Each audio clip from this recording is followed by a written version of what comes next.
और ये जितने भी हंगामे होते हैं जितेंद्र औहाड की, तो पूरे असेंबली में क्यों नहीं होता है? सिर्फ मुमराही में क्यों होता है? कलवा में क्यों नहीं होता है? जबकि वो कहते हैं कि कलवा से हमारी बड़ी सपोर्ट है, वहां से हम जीत करके आते हैं, तो वहां क्यों नहीं होता है?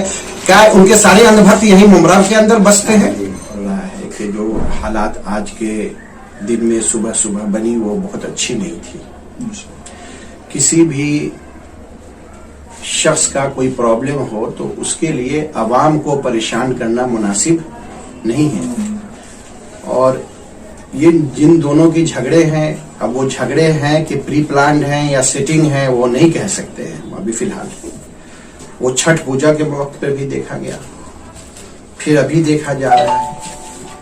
और मैं नहीं समझता हूं कि जितेंद्र औहाड जो है इतने गिरे हुए आदमी नहीं है कि इनको छेड़खानी, इतने कोई गिरे हुए, ठीक है हमारी आपस में पॉलिटिकल एक लड़ाई जरूर है, लेकिन इतने गिरे हुए नहीं है कि एक इस उम्र के औरत को और वो जानबूझ करके एक ऐसा करेंगे, बिल्कुल नहीं। जब वो नौजवान लड़कियों के ऊपर हाथ रख देने की आदत है, वो एक कल्चर से है, तो न नौजवान लड़कियों को एतराज होता है, न उनके वालिद को जब एतराज होता है, तो आज के दिन रिदा रशीद को एतराज होना ही नहीं चाहिए।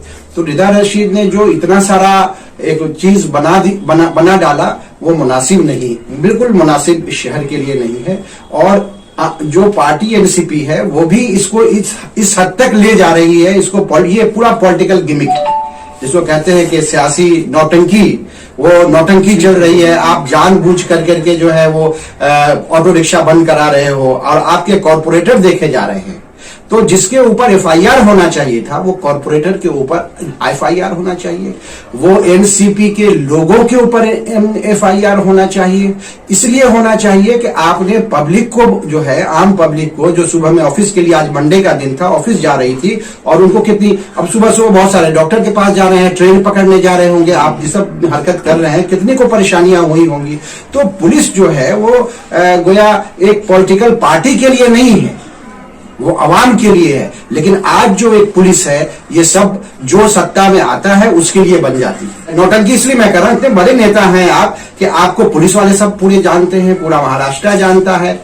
आपके पास मनी है, आपके पास पावर है, आप सब कुछ से ये हैं, आप जाते, आपके लिए तो ऐसी ही है जैसे एक वाक हो गया वहां का, जय गए और चले आए।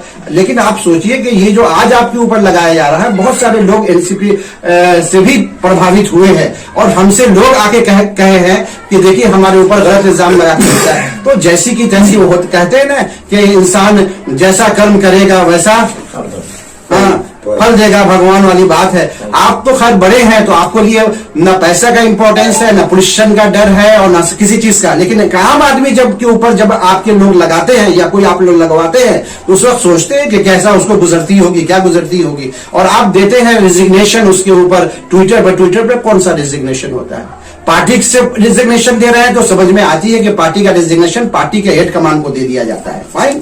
लेकिन अगर रिजिग्नेशन पद से दे रहे हैं तो वहां देने की क्या जरूरत है? वहां पर बैठा हुआ है ना असेंबली में स्पीकर, उसको दो।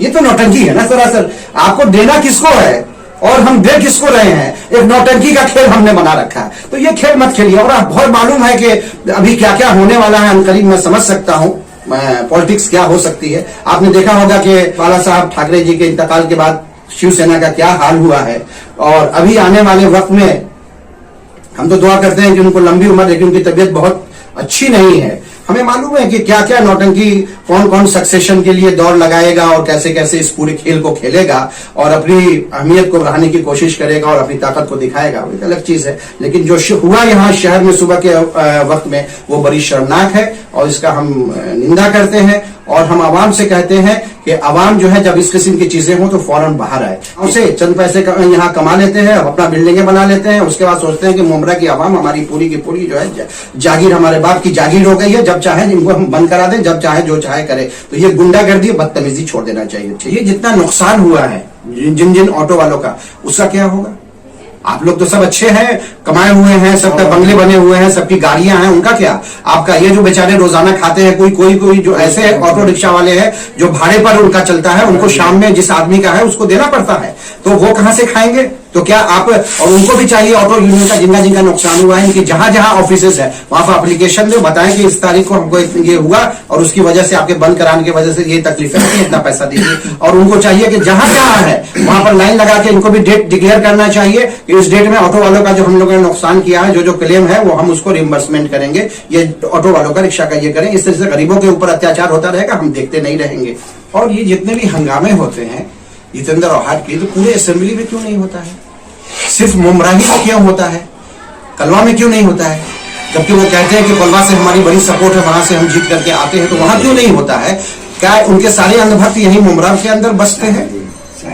हमको तो ऐसा ही लगता है। और वहां अंधभक्त नहीं, खुले दिमाग के लोग हैं और वहां पर कुछ भी नहीं होता है। या तो एक तो ये रीजन हो सकता है, दूसरा ये रीजन होता है कि वहां पर पकड़ किसी और की है, लेकिन जब वोट देने की बात होती है तो वो वोट ट्रांसफर किया जाता है।